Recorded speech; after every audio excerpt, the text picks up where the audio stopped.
sa ating pong pag-awit. Alam niyo po ba, ang favorite ko pong part dun sa kantang iyon ay yung iikot po silang dalawa. Hindi ko po napansin na umikot po pala ang ating mga worship leader. Ang ganda po. Nagle-level up po talaga tayo. Amen po. Amen. So, bago po tayo magsimula, tayo po muna ay manalangin.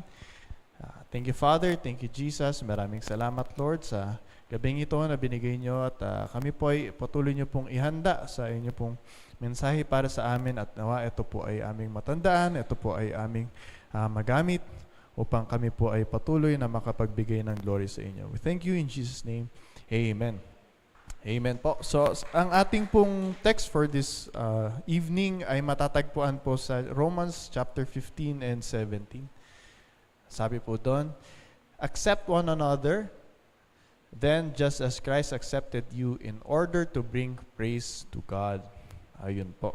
Isa po to sa mga final message ni Paul sa church in Rome.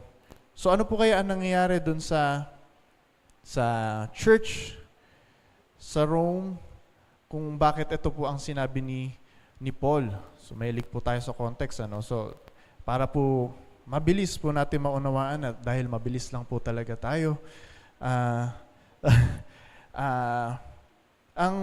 sa madaling salita po, meron pong nagkakaroon na division, maliit na pag-divide sa loob po ng church sa Rome. Kaya ito sinulat ni Paul dahil merong nabubuong factions, merong mga pocket groups, nagkakaroon ng onting division. At ito ay gustong mai-address ni Paul. So yun nga, kung pupuntahan natin pwede man natin puntahan yung first two verses ng chapter 15.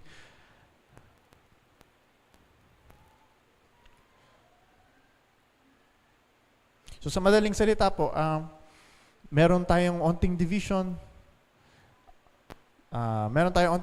Merong mga strong in the Lord, merong strong in faith sa kanilang pananampalataya sa Panginoon. Meron naman sa loob ng church na weak sa kanilang pananampalataya. Halo-halo po, merong mga edukado, merong mga hindi edukado, merong mga Jewish, merong mga barbaric, merong mga Greeks.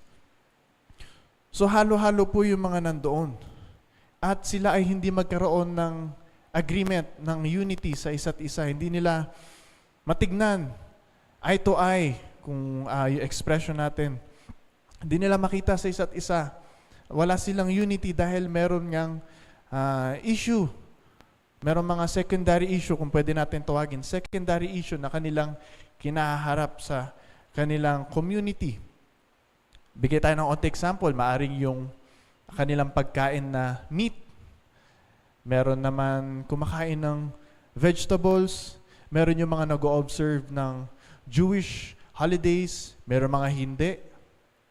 Iba-iba po yung background ng mga tao. Pwede po natin iput ng category as secondary importance yung mga bagay na ito. Yung mga maliliit na bagay na ginagawa nilang malaking issue. So, sa time pa lang ni Paul, marami na pong issue. Ang dami ng mga disagreement ng bawat isa sa loob ng church.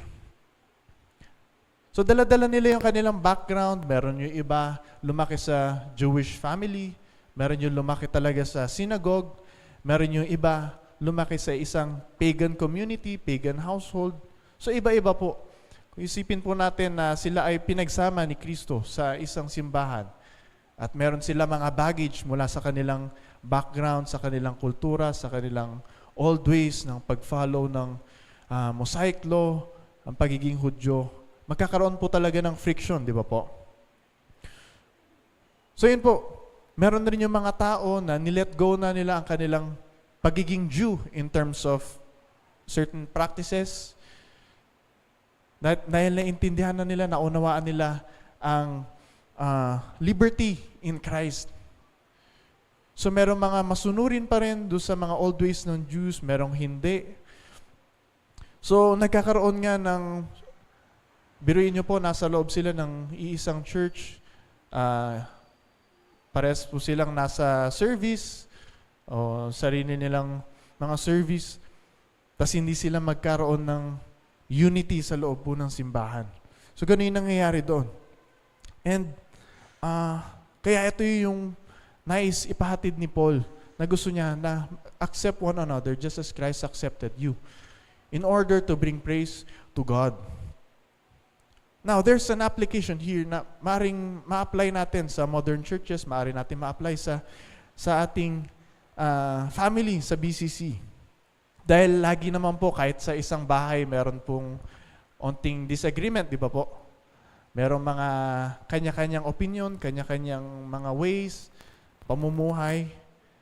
At yun rin po ay nagkakaroon ng division sa atin, nagkakaroon rin tayo ng faction. So sa atin rin, sa modern times, maaaring dito rin po, merong mga edukado, merong hindi edukado, merong mga maalam sa Bible, meron yung mga taong hindi pa nakakabasa ng isang verse sa Bible. Merong mga socially polished, merong mga barbaric. So ganun po. Halo-halo rin po sa atin. Halo-halo sa kahit saan po tayo pumunta. Halo-halo po yan. Medyo diverse po lagi. So tayo, as Christians, as a family na adopted sons and daughters of God, as we come together, kailangan natin maging patient sa ating brothers and sisters. Learn to accept your brother, your sister, na maaring may sariling o may kakaibang pag-view sa buhay o meron silang kanilang prinsipyo na hindi po tayo nag-agree. Yun po yung konteksto po kung pupuntahan po natin yung chapter 1, ay yung verse 1 and verse 2, makikita doon na yun ang thought ni Paul dito sa chapter na ito. Sige, pwede na rin po tayo magbigay ng onting example kasi medyo vague po tayo. Maaring yung mga disagreement natin ay yung kaalaman sa Bible, yung friend mo nga ay hindi alam kung ano ang pagkakaiba ng Old Testament at New Testament. Kaya minsan, dinidespise natin o nilulook down natin yung mga taong ganito. Or maaring magkakaiba tayo ng pag-unawa o pananaw sa kahit pananamit. O kaya yung mga ripped jeans, ganun. Kaya nga po, gusto ko na nga itahi yung ripped jeans ko. Sarili ko lang pong meron tayong mga sarili-sarili nating conviction, di ba po? At kung ito naman po ay hindi nakakaapekto sa ating salvation, hindi naman mawawala ang ating kaligtasan dito sa mga small issue na to, dapat hindi po natin palakihin. Ito po yung message ni Paul dito. Maaari nating mag-frown upon dun sa way of living ng tao o maaari tayong mag-look down sa ibang tao dahil ang kanilang behavior ay hindi pareha sa atin o ang kanilang pag-commit sa ating Panginoon ay hindi same level ng atin. Nagkakaroon tayo minsan ng pag-despise sa mga tao. Or maaring, pwede rin po mas heavy po na pag-uusap. Maaring yung taong yun ay struggling, living in sin, o meron pa siya mga ways na hindi niya pa maiwanan. And some of us, dahil ang topic natin kay Pastora sa ating serye kay Ate Michelle ay walking in, black. Walking in,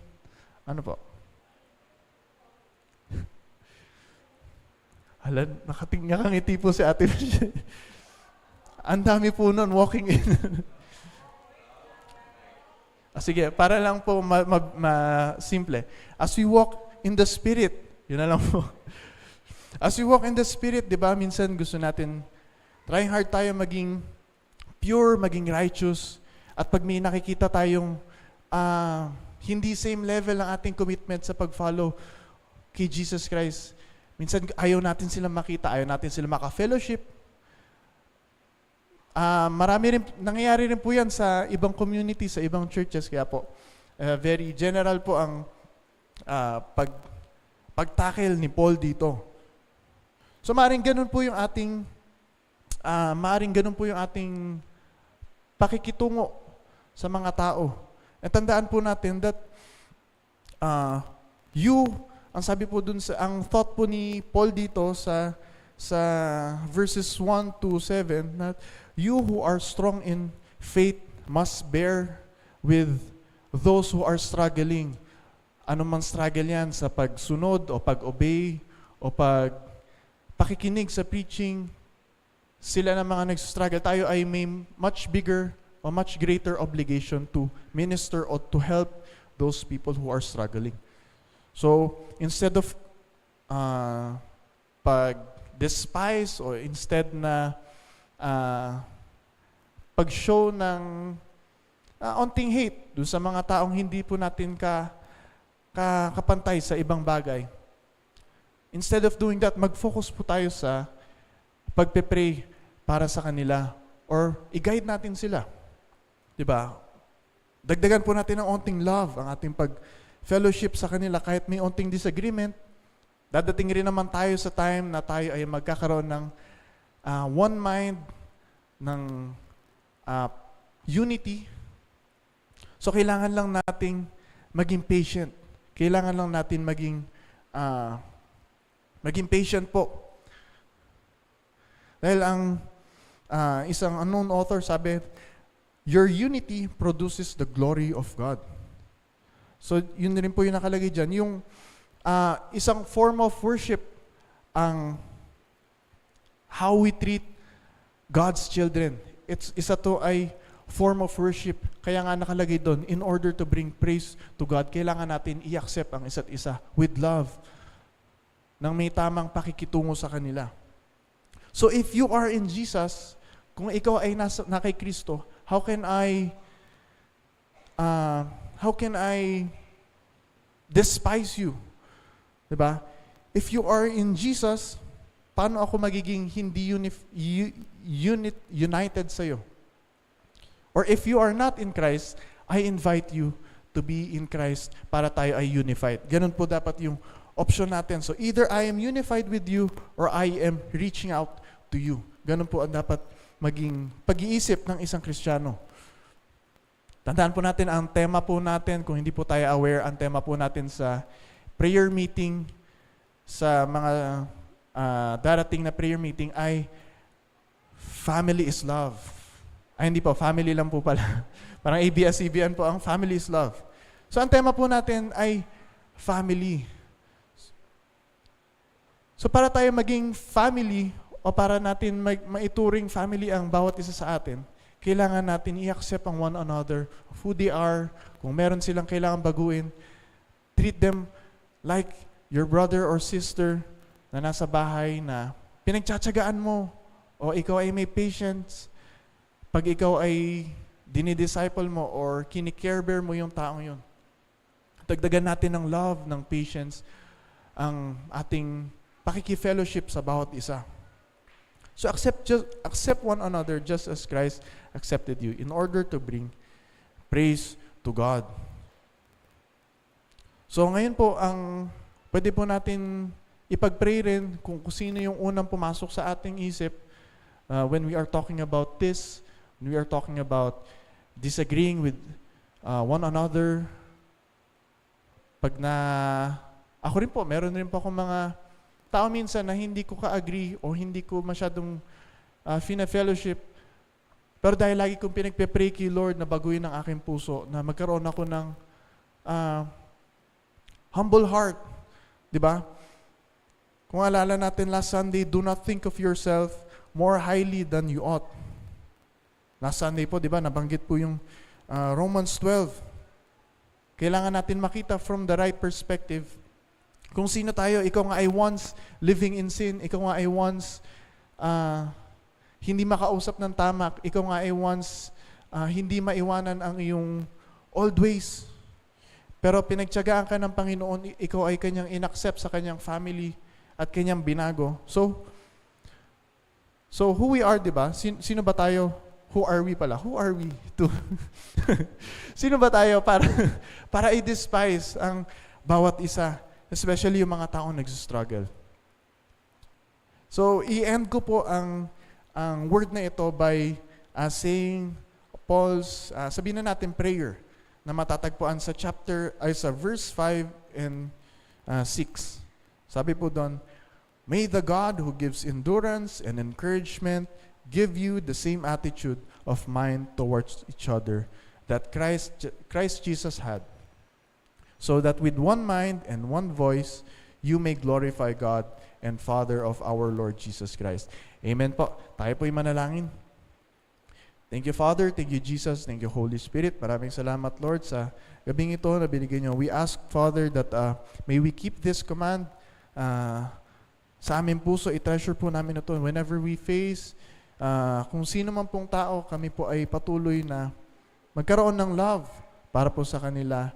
And may we ask the Holy Spirit to change our hearts, transform our minds so that kami po ay as a whole, as a family, makapagbigay po ng papuri, pasasalamat sa inyo. And we thank you, Father, in Jesus' name, amen.